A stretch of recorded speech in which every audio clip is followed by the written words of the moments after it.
ഇനി പറയാൻ പോകുന്ന ഇൻഡെഫിനിറ്റ് ആർട്ടിക്കിൾസ് ആയിട്ടുള്ള എനെക്കുറിച്ചാണ്.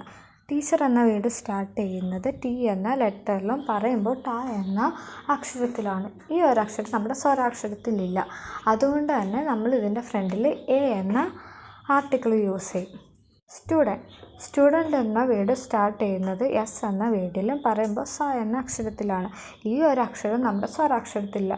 അതുകൊണ്ടാണ് ഇതിൻ്റെ ഫ്രണ്ടിൽ എ എന്ന ആർട്ടിക്കിൾ യൂസ് ചെയ്യുന്നത്. പെൻ എന്ന വേർഡ് സ്റ്റാർട്ട് ചെയ്യുന്നത് പി എന്ന ലെറ്ററിലും പ എന്ന അക്ഷരത്തിലാണ്. ഈ ഒരു അക്ഷരം നമ്മൾ സ്വരാക്ഷരത്തിലില്ല. അതുകൊണ്ടാണ് പെന്നിൻ്റെ ഫ്രണ്ടിൽ നമ്മൾ എ എന്ന ആർട്ടിക്കിൾ യൂസ് ചെയ്തിരിക്കുന്നത്. സിമ്പിളായിട്ട് പറയുന്ന സ്വരാക്ഷരത്തിലെ സൗണ്ടുകൾ കൊണ്ട് തുടങ്ങുന്ന ഒരു വേർഡിൻ്റെ ഫ്രണ്ടിൽ നമ്മൾ ആനെന്നും വ്യഞ്ജനാക്ഷരത്തിൽ തുടങ്ങുന്ന വേർഡിൻ്റെ സൗണ്ടുകളുടെ മുമ്പിൽ നമ്മൾ എ എന്നാണ് ചേർക്കുന്നത്. She is going to buy a pencil. അവളൊരു പെൻസിൽ വാങ്ങാൻ പോവുകയാണ്. ഇവിടെ പെൻസിൽ എന്ന നൗണിനെ എ എന്ന ആർട്ടിക്കിൾ വെച്ച് ജനറലൈസ് ചെയ്തിരിക്കുകയാണ്.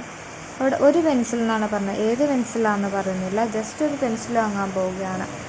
പെൻസിലിനെ കുറിച്ചുള്ള ഡീറ്റെയിൽസ് ഒന്നും പറഞ്ഞില്ല. പെൻസിൽ ഇപ്പോൾ പല ടൈപ്പ് ഉണ്ടല്ലോ, അത് ഏതാണെന്നൊന്നും പറയാതെ ജസ്റ്റ് ഒരു പെൻസിൽ വാങ്ങാൻ പോവുകയാണെന്നുള്ള ജനറലൈസ് ചെയ്ത് ഒരു നൗണിനെ ജനറലൈസ് ചെയ്ത് പറഞ്ഞിരിക്കുകയാണ്. Students are writing an essay. വിദ്യാർത്ഥികളെല്ലാം ഒരു എസ്സേ എഴുതിക്കൊണ്ടിരിക്കുകയാണ്. ഇവിടെ എസ്സേ ആണ് നമ്മുടെ നൗൺ. ഈ നൗണിനെ ജനറലൈസ് ചെയ്യാൻ വേണ്ടിയിട്ടാണ് ആൻ എന്ന ആർട്ടിക്കിൾ യൂസ് ചെയ്തിരിക്കുന്നത്. ഇവിടെ എസ്സേയുടെ ടോപ്പിക് പറഞ്ഞിട്ടില്ല. എന്ത് എസ്സേനെ കുറിച്ചുള്ള ഡീറ്റെയിൽസ് ഒന്നുമില്ല. ജസ്റ്റ് ഒരു എസ്സേ. ആ എസ്സേനെ ജനറലൈസ് ചെയ്ത് പറയാൻ വേണ്ടിയിട്ടാണ് ആൻ എന്ന ആർട്ടിക്കിൾ യൂസ് ചെയ്തിരിക്കുന്നത്. I have A car. ഈ സെൻറ്റൻസിൽ കാറാണ് നൗൺ. എ എന്ന ആർട്ടിക്കിൾ വെച്ച് കാർ എന്ന നൗണിനെ ജനറലൈസ് ചെയ്തിരിക്കുകയാണ്. കാറിനെ കുറിച്ചുള്ള കൂടുതൽ ഡീറ്റെയിൽ കൊടുത്തിട്ടില്ല. ജസ്റ്റ് ഒരു കാറാണ് മാത്രം പറയുന്നുള്ളൂ. അതുകൂടാതെ കാർ എത്ര ഉണ്ടെന്ന് പറയുന്നു. കാറിൻ്റെ ക്വാണ്ടിറ്റി ഒറ്റൊരു കാറാണുള്ളത്. ഇവിടെ എ എന്ന ആർട്ടിക്കിൾ കാറിനെ ജനറലൈസ് ചെയ്യാനും പ്ലസ് അതിൻ്റെ ക്വാണ്ടിറ്റീനെ കാണിക്കാനായിട്ടാണ് യൂസ് ചെയ്തിരിക്കുന്നത്. I have an umbrella. എനിക്കൊരു അംബ്രല്ലയുണ്ട്. ഇവിടെ അംബ്രല്ലയാണ് നൗൺ.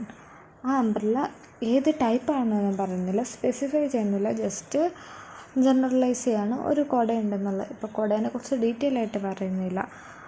അതിനെ ജസ്റ്റ് ജനറലൈസ് ചെയ്യാൻ വേണ്ടിയിട്ടാണ് ആൻ എന്ന ആർട്ടിക്കിൾ യൂസ് ചെയ്തിരിക്കുന്നത്. കൂടാതെ എത്ര നമ്പറുണ്ട്, ഒരു കുടയുള്ളൂ, ആ ഒന്നെന്നുള്ള ഒരു നമ്പറിനെയും കൂടി കാണിക്കാൻ വേണ്ടിയിട്ടാണ് ആൻ എന്ന ആർട്ടിക്കിൾ യൂസ് ചെയ്തിരിക്കുന്നത്.